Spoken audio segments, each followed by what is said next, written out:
Well, what does Jesus mean to me? What Jesus did on the cross means that I can have eternal life.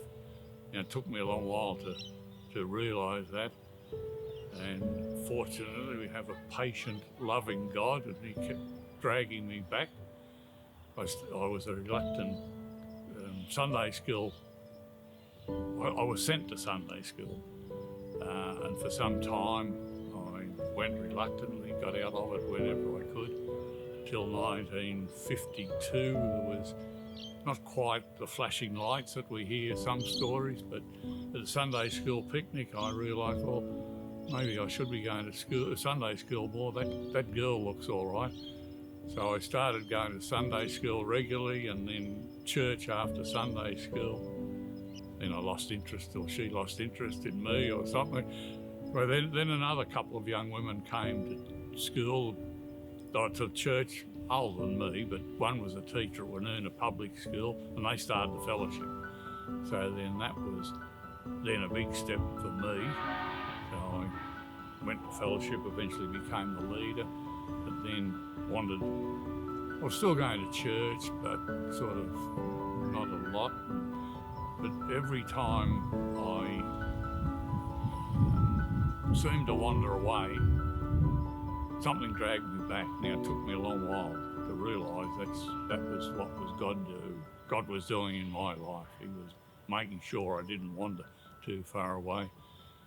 That happened a number of times, but somehow God kept dragging me back or saying I should be back there.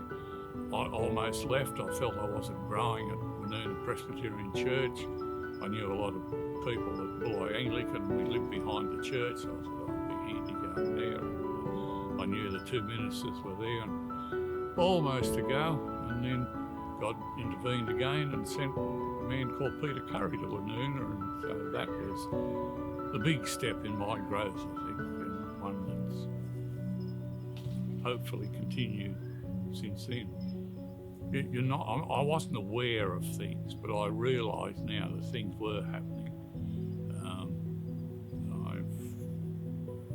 I'm always confessing to God that I have denied him by not speaking out for him when I've had the opportunity.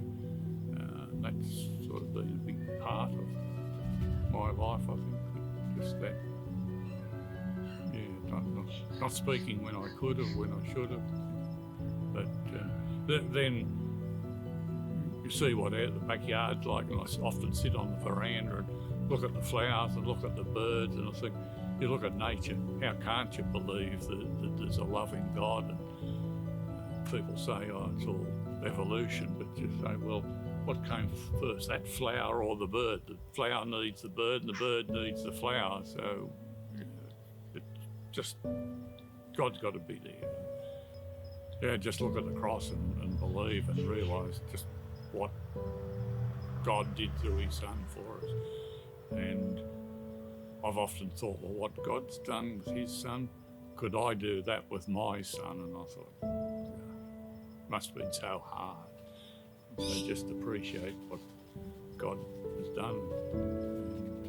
What Graeme Chegwin keeps telling us to keep looking up, keep on keeping on.